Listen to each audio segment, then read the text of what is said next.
तो hello guys, स्वागत है आप सभी का रोशन घोस्ट ज्ञान के एक और न्यू एंड फ्रेश वीडियो में। गाइस, मैं आ चुका हूँ आप सब लोग के लिए एक न्यू टॉपिक लेकर के, एक न्यू स्टोरी लेकर के, जो काफ़ी ज़्यादा मज़ेदार है। और गाइस, ये जो स्टोरी है वो किसी सब्सक्राइबर्स की नहीं है, किसी फ्रेंड की नहीं है, ये एक्चुअली मेरी स्टोरी है जो मैंने अपने पापा से सुनी है।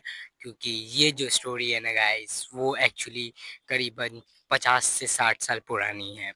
अब उस समय के टाइम पे तो पूरी बात तो एग्जैक्ट वाली मेरे को नहीं पता है, बट जितनी बात मैंने अपने पापा से सुनी है ना, वही मैं आप सबको बताने वाला हूँ। तो इस बने रहिए, आज के इस वीडियो में काफ़ी ज़्यादा मज़ेदार आने वाला है। तो चलिए गाइस, बिना किसी देरी के स्टार्ट करते हैं। और स्टार्ट करने से पहले वीडियो को लाइक कर देना गाइस, चैनल पे तो प्लीज़ गाइस चैनल को सब्सक्राइब कर देना यार, कर दो गाइस। स्टार्ट करते हैं आज का धमाकेदार video, the story of my own life.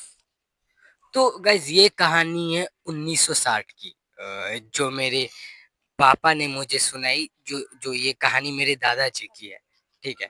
तो होता ये है कि ये बंसीपुर नाम का एक गांव है, जिस गांव में सुबह के टाइम पे बहुत ही ज़्यादा हलचल होती है, मगर वहीं रात के टाइम में पूरी सुनसान हो जाती है। वो जो गांव था, वो जो एरिया था, वो काफ़ी तंत्र विद्या के लिए माना जाता था। ये जो बंसीपुर गांव था, इस गांव में एक शख्स था जिसका नाम था राम मोहन। राम मोहन जी गाइस मेरे दादाजी का नाम है, जो हमेशा चर्चे में रहते थे अपने गांव में, क्योंकि बहुत लोगों ने उन्हें देखा था कि रात में टॉर्च लेके कब्रिस्तान में जाते हुए, और यही चीज़ हमेशा सुर्खियों में रहती थी। जो मेरे दादाजी थे ना, उनके एक दोस्त था मनोहर। मनोहर जो थे वो उनके काफ़ी अच्छे दोस्त थे, मगर उसके बाद भी उनको नहीं पता था कि ये रात को कब्रिस्तान में क्यों जाते हैं। तो हुआ यूँ कि अपने घर में बात करने के बाद मनोहर लाल जी अपने दोस्त का पीछा करते करते सोचे क्यों ना मैं भी जाता हूँ कब्रिस्तान। तो वो निकल गए अपने दोस्त का पीछा करते करते कब्रिस्तान। और जब वो कब्रिस्तान पहुंचे अपने दोस्त के पीछा करने के बाद, तब उन्होंने देखा कि एक अजीब सी परछाई है, जिससे जो मेरा दोस्त था राम मोहन वो बात किए जा रहा है। मतलब वहाँ पे कुछ मंत्र बुदबुदा रहा है, अपने में बात कर रहा है। फिर वहाँ पे कोई एक सादा रंग का एंटिटी या फिर कुछ ऐसा आया जो हवा में गायब हो गया। और ये देख के मनोहर लाल जी बेहोश हो गए। अगली सुबह जब उनकी आंख खुली तो वो अपने घर आ चुके थे, और उन्होंने जो भी हुआ उन्होंने बता दिया गांव वालों से कि ऐसा ऐसा हुआ। और अचानक ही कुछ दिनों के बाद उनकी तबीयत खराब हो गई, और कुछ टाइम बाद ही उनकी भी डेथ हो गई। तो लेकिन जो ये मेरे दादाजी थे वो कब्रिस्तान हमेशा जाते थे, और उन्होंने ये बात बोला भी था कि हाँ मैं जाता हूँ, मगर मेरा पीछा प्लीज़ कोई ना करे, कोई कृपया करके मेरे पीछे ना आए। तो ऐसे ही करके दिन बीतते गए, रात बीतते गए, ऐसे ही चल रहा था। तो फिर अचानक एक दिन जो मेरे पापा थे उन्होंने पीछा करना स्टार्ट किया, यानी कि मैंने पीछा करना स्टार्ट किया। ठीक है, जब मैं अपने दादाजी के पीछे जा रहा था तो उनको भनक भी नहीं लगी, और ऐसे चलते चलते मेरे दादाजी कब्रिस्तान पहुंच चुके थे और मैं उनके पीछे था। जब मैं गया उनके पीछे तो मैंने देखा कि वो एक कब्र के सामने बैठ के अपना लालटेन रख के कुछ मंत्र बुदबुदा रहे थे, और ये देख के मैं हक्का बक्का रह गया। और वहीं पे जब मैं वहां पहुंचा ना, जब मंत्र बुदबुदाने लगे तो वहां का जो माहौल है वो काफी ज्यादा दर्दनाक खतरनाक हो गया। क्योंकि जहाँ माहौल सही था वहीं पे कुछ ऐसा हो गया कि मानो माहौल बिगड़ चुका हो, लग रहा हो कि बारिश होने वाली है। तेज हवा उठने लगी, तेज आंधी आने लगी, ऐसा हो चुका था। और यही चीज मैं देख रहा था, तभी जो कब्रिस्तान से कब्र से कुछ आत्माएं निकल के उनके सामने प्रकट हो गई।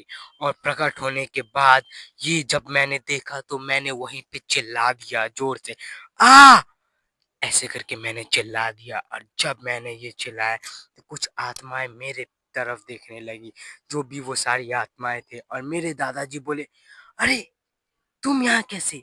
और ये जब मैंने आत्माओं को देखा और अपने दादाजी की बात सुनी, तब तुरंत उसी वक्त मैंने अपने दादाजी को आवाज लगाया, दादाजी दादाजी आप वहाँ क्या कर रहे हो?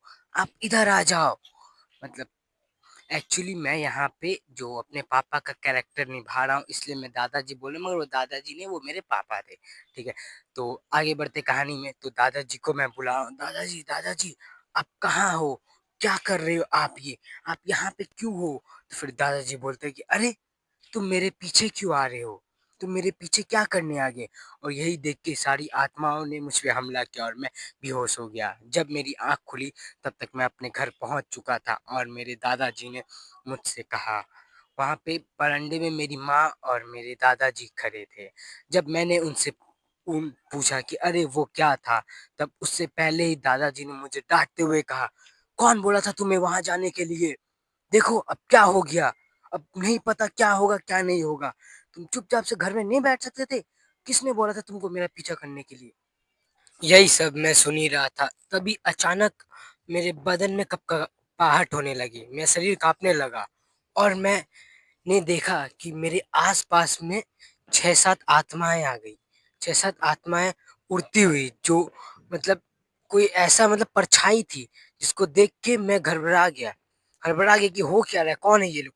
तब जाके मेरे बाबा ने बताया कि इन सब के बारे में, और ये सब वही आत्माएं थी जिनको मेरे बाबा संभाला करते थे, जो अधूरी इच्छाएं पूरी नहीं हो पाती थी, वही सारी आत्माएं थी जो मेरे बाबा कंट्रोल किया करते थे। अब वो उस चीज की वजह से मेरे पास आ चुकी है। अब मेरे साथ और क्या होगा, उसी वक्त जब बाबा ने मुझे बताया ये सब, तो मैं बेहोश हो गया।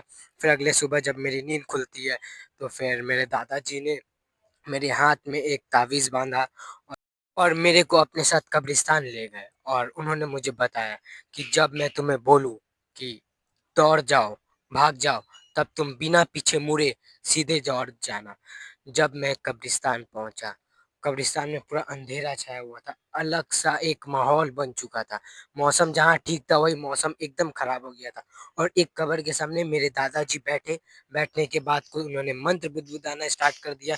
मंत्र बुदबुदाने के बाद वही सारी आत्माएँ जो उस दिन मेरे को दिखी थी, वही सारी आ गई और आने के बाद उन्होंने दादाजी ने वो जो धागा था उन्होंने अपने हाथ में बाँधा। अपने हाथ में बाँधने के बाद उन्होंने मुझे बोला कि चला जाओ और पीछे मुड़ के मत देखना, जैसा मेरे दादाजी ने बोला था। तो वही सब मैंने वही किया, मैंने वो आत्माओं को देखा। वहाँ से देखने के बाद 2 कदम मैंने पीछे लिया, उसके बाद जाके मैं जो स्पीड से भागा, मैं बिल्कुल भी बता नहीं सकता मैं कितनी तेज़ भागा था। फिर तेज भागने के बाद जब मैं घर पहुँच गया, सब चीज़ हो गया और ये घर पहुँच के मैंने अपनी माँ से बताया कि ऐसा-ऐसा हुआ, मुझे दादाजी ने जाने बोला। और फिर उस दिन क्या हुआ कि दादाजी जो थे वो एक टाइम तक आ जाते थे। जब मैं घर आ गया तब दादाजी एक टाइम प तक आ जाते थे। रात में इतना देर तक नहीं रहते थे वो। दादाजी घर आ जाते थे, मगर उस दिन दादाजी जो थे मेरे घर नहीं आए और ऐसे करते-करते अगली सुबह हो चुकी थी। और जब सुबह तक भी नहीं पहुँचे, तब मैं सुबह में अपनी माँ को बोल के मैं गया कब्रिस्तान की ओर सुबह में मैं गया। और जब मैं कब्रिस्तान की ओर पहुँचा तब मैंने देखा कि एक वहाँ पे मेरे दादाजी नहीं है और वहाँ पे एक कब्र है। एक कब्र थी और उस कब्र के बगल में एक टॉर्च रखी हुई थी जो मेरे दादाजी लेके जाया करते थे। और ये देख के मैं वहीं फूट-फूट के रोने लगा, क्योंकि ये जो भी हुआ था सिर्फ़ और सिर्फ़ मेरी ही वजह से हुआ था, नहीं तो ऐसा नहीं होता। और ये देखने के बाद फिर जब मैं वहाँ गया ना, तो उस जब मैं बैठ गया था तब वहाँ से मेरे को अजीब आवाज़ें आई और वहाँ पे मेरे को एक औरत की परछाई दिखी। मतलब औरत जिसका सर फटा हुआ था, चेहरा जला हुआ था, ऐसी मुझे एक परछाई दिखी और ये देख के मैं डर गया।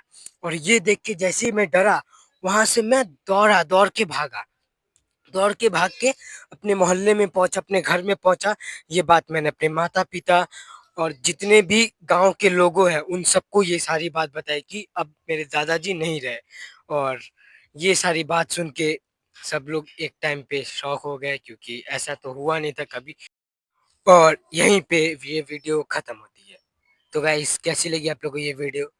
ये मैंने अपने पापा से सुनी थी। अगर वीडियो आप लोगों को पसंद आया, वीडियो आप लोगों को अच्छा लगा, तो प्लीज़ गाइस वीडियो को लाइक करो, व्यू बिल्कुल भी नहीं आ रहा तो चैनल को सब्सक्राइब कर दो गाइस, वीडियो को शेयर करो। मिलता हूँ मैं किसी और वीडियो के साथ नए टॉपिक को लेकर के। चलिए guys, bye bye, tata, take care and be safe.